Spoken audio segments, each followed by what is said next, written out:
Hello everybody.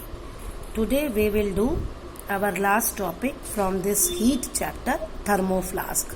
थर्मोफ्लास्क आप सभी use करते हैं ना, जिसमें गरम गरम रहता है और ठंडा ठंडा रहता है ना। अब उसमें जो है आपने जो 3 मेथड्स पढ़े हीट ट्रांसफर के, इसमें तीनों का यूज होता है, ठीक है। और ताकि हीट का कोई कांटेक्ट ही ना रहे, ना आना ना जाना, ठीक है ना। अगर आपने गरम डाली कोई चीज, हॉट डाली, तो वो बाहर नहीं निकलेगी, ठीक है ना, ना जाना।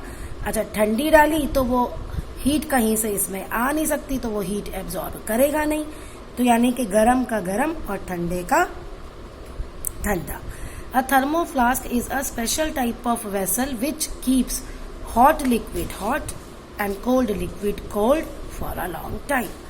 तो थर्मोफ्लास्क जो है वो एक ऐसा वेसल है जो गरम लिक्विड को गरम रखता है और ठंडे लिक्विड को ठंडा रखता है।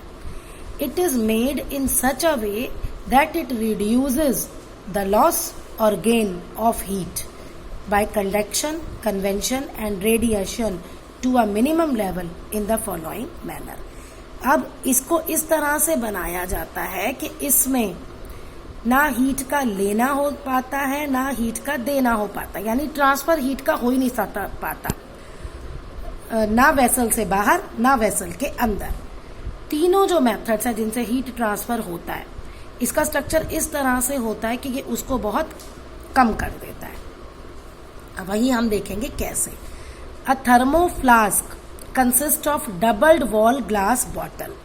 देखो, doubled wall glass water bottle होता है। ये दिख रहे हैं आपको, ये ग्लास में।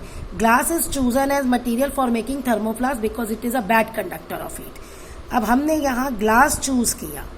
हमने यहाँ पे ग्लास क्यों चूज किया? क्योंकि ग्लास जो है वो बैड कंडक्टर ऑफ हीट होता है, यानी कि यहाँ से आपका जो इससे आपका जो कंडक्शन वाला फैक्टर है वो टैकल हो जाता है, क्योंकि जो ग्लास है वो बैड कंडक्टर ऑफ हीट है। तो आपका कंडक्शन से हीट का ना आना हो पाएगा ना जाना हो पाएगा। Next, all the air is evacuated from the space between the 2 walls of the glass bottle to prevent the transfer of heat by conduction and convection. अच्छा, दूसरा पॉइंट क्या है?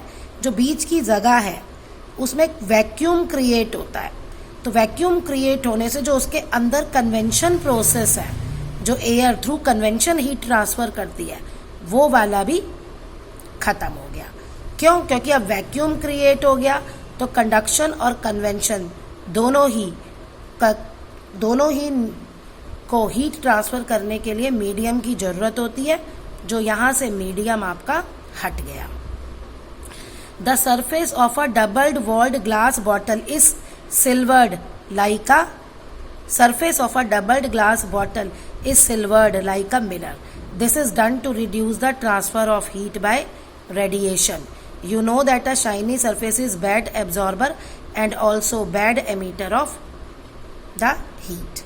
अब इसमें आपका क्या है? नेक्स्ट, जो सरफेस है डबल्ड बॉल ग्लास बॉटल का, उसको क्या रखा जाता है? शाइनी। जब आप अंदर से बॉटल खोलते हैं तो आप देखना, आपको एक शाइनी सब्सटेंस दिखता है। तो उसमें अंदर में जो अंदर है, हम सरफेस जहाँ आप फिल करते हैं एक्चुअली, ठीक है ना, वो सरफेस पे, वहाँ पे आपका शाइनी सरफेस होता है।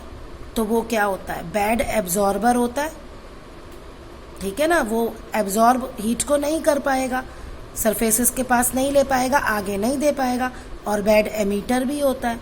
दोनों चीज़ें होती हैं। तो थर्ड जो हमने शाइनी वाला किया, सरफेस शाइनी किया, तो उससे हम रेडिएशन वाले फैक्टर को कम कर रहे हैं।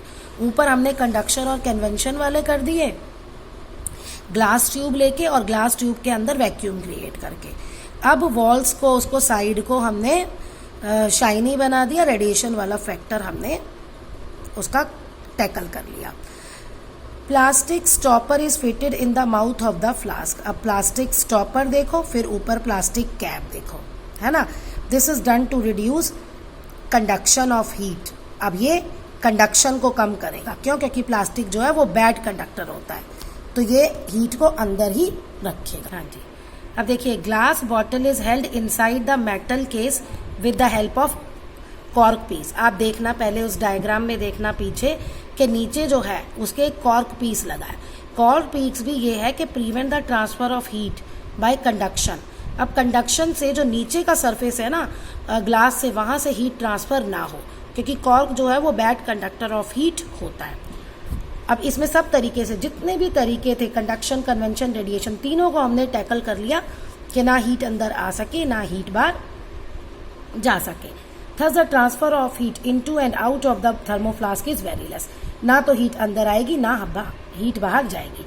तो hot liquid remains hot and cold liquid remain cold inside the thermoflask for a long time. तो एक लंबे समय के लिए थर्मोफ्लास्क में हॉट वाली चीज हॉट रहेगी और कोल्ड वाली चीज कोल्ड रहेगी।